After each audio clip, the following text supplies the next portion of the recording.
নবম জাতীয় পে স্কেলে গেজেট প্রকাশের প্রক্রিয়া এখন চূড়ান্ত পর্যায়ে। সব জটিলতা দ্রুত নিষ্পত্তি করে সেপ্টেম্বরের দ্বিতীয় সপ্তাহের মধ্যেই গেজেট জারি করতে চায় সরকার। এই লক্ষ্যেই মূলত সেপ্টেম্বরের শুরুতেই পে স্কেলের প্রস্তাব মন্ত্রিসভায় তোলার প্রস্তুতি চলছে। এই সংক্রান্ত একটি প্রতিবেদন যুগান্তর পত্রিকা প্রকাশ করে, আপনারা স্ক্রিনে যারা দেখতে পাচ্ছেন, এবং পত্রিকার শিরোনামেই যেমনটি বলা হচ্ছে, সেপ্টেম্বরের শুরুতেই মন্ত্রিসভায় উঠছে পে স্কেল, জানা গেল গেজেট জারির সম্ভাব্য সময়।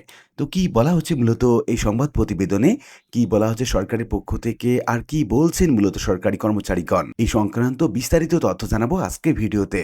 আমরা পত্রিকায় যেমনটি জানতে পাচ্ছি, বেতন বৃদ্ধির হার, বিভিন্ন ভাতা এবং সুযোগ সুবিধা, জুডিশিয়াল সার্ভিসের বেতন কাঠামোর সঙ্গে সমন্বয় এবং সরকারের আর্থিক সক্ষমতা বিবেচনায় নিয়ে চূড়ান্ত সিদ্ধান্ত নেওয়া হচ্ছে। মন্ত্রিসভায় অনুমোদনের পর প্রস্তাবটি আইন মন্ত্রণালয়ে ভেটিংয়ের জন্য পাঠানো হবে এবং আইনগত প্রক্রিয়া শেষ হলে সেপ্টেম্বরের দ্বিতীয় সপ্তাহে গেজেট প্রকাশের সম্ভাব্য লক্ষ্য নির্ধারণ করা হয়েছে। সরকারি পরিকল্পনা অনুযায়ী অক্টোবর থেকে সরকারি কর্মকর্তা এবং কর্মচারীরা নতুন বেতন কাঠামো অনুযায়ী বেতন পেতে যাচ্ছেন। তবে নতুন পে স্কেল কার্যকর ধরা হবে চলতি বছরের 1 জুলাই থেকে। ফলে জুলাই, আগস্ট, সেপ্টেম্বর এই 3 মাসের বেতন কাঠামো অনুযায়ী পুনর্নির্ধারণ করা হবে এবং ওই সময়ের বেতন তারা বকেয়া হিসাবে প্রাপ্য হবেন।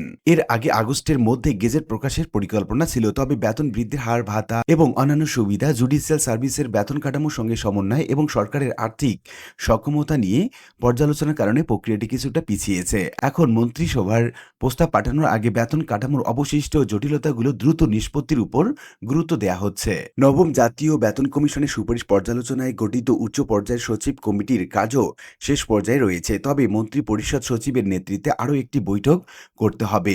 এরপর অর্থ বিভাগ প্রস্তাবটি মন্ত্রিসভার বৈঠকে উপস্থাপনের জন্য পাঠাবে। মন্ত্রিসভার অনুমোদনের পর প্রজ্ঞাপন জারির প্রক্রিয়া শুরু হবে। অর্থ এবং পরিকল্পনা মন্ত্রী আমির খসরু মাহমুদ চৌধুরী সংশ্লিষ্ট কমিটির কাজ শেষ করতে এবং শেষ হলেই পে স্কেলের প্রস্তাব মন্ত্রিসভায় যাবে। চলতি বছরের মধ্যেই নতুন বেতন কাঠামো কার্যকর করা হবে বলেও জানিয়েছেন তিনি। মঙ্গলবার অর্থ বিভাগের একটি সূত্র গণমাধ্যমকে জানায়, অর্থমন্ত্রী হয়তো হাতে কিছুটা সময় রেখেই এমন ঘোষণা দিয়েছেন। তবে সরকার সংশ্লিষ্টরা যেভাবে এগোচ্ছেন তাতে সেপ্টেম্বরের মাঝামাঝি সময়ে গেজেট প্রকাশ করা হতে পারে। চলতি 2026-27 অর্থ বছরের 1 জুলাই থেকে পে স্কেল কার্যকরের ঘোষণা দিয়েছেন সরকার, কিন্তু গেজেট প্রকাশে বিলম্ব হওয়ায় সরকারি কর্মকর্তা এবং কর্মচারীরা এখনও পুরনো বেতন কাঠামোয় বেতন পাচ্ছেন। গেজেট প্রকাশ হলে 1 জুলাই থেকেই কার্যকর হবে এবং বকেয়া বেতন ভাতা সমন্বয়ের সুযোগ রাখা হতে পারে। তবে আর্থিক সংকটের কারণে নতুন বেতন কাঠামো 2 ধাপে বাস্তবায়নের পরিকল্পনা হয়েছে। এতে প্রধানমন্ত্রী সম্মতি দিয়েছেন। পরিকল্পনা অনুযায়ী প্রথম ধাপে মূল বেতন কার্যকর করা হবে এবং পরবর্তী ধাপে ভাতা সহ অন্যান্য সুযোগ সুবিধাগুলো বাস্তবায়ন করা হবে। এদিকে নতুন পে স্কেলের সুপারিশের তুলনায় বেতন বৃদ্ধির হার কিছুটা কমানোর সুপারিশ করা হয়েছে বলে জানিয়েছে সচিব কমিটি। সরকারের আর্থিক সক্ষমতার বিষয়টি বিবেচনায় নিয়েই এই সুপারিশ করা হয়েছে বলে জানিয়েছে সংশ্লিষ্ট সূত্র। এবং নতুন পে স্কেল বাস্তবায়নে জুডিশিয়াল সার্ভিসের বেতন কাঠামো একটি গুরুত্বপূর্ণ বিষয় হয়ে দাঁড়িয়েছে। জাতীয় বেতন কমিশন, জুডিশিয়াল সার্ভিস এর পে কমিশন এবং সশস্ত্র বাহিনীর বেতন কাঠামোর সুপারিশের মধ্যে সমন্বয়ের প্রয়োজন ছিল। সম্প্রতি জুডিশিয়াল সার্ভিস পে কমিশনের প্রতিবেদন পর্যালোচনা করে বিষয়টি সমাধানে অর্থমন্ত্রীকে প্রদান করে 7 সদস্যের একটি উচ্চ পর্যায়ের কমিটি গঠন করা হয়। ওই কমিটির মাধ্যমে সমন্বয়ের বিষয়টি এগিয়ে যাচ্ছে।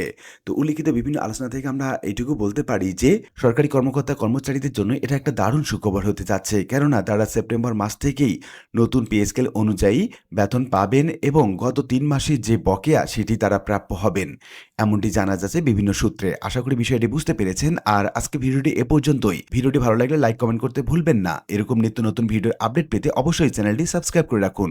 সবাই ভালো থাকবেন, দেখা হবে অন্য কোনো ভিডিওতে। ধন্যবাদ।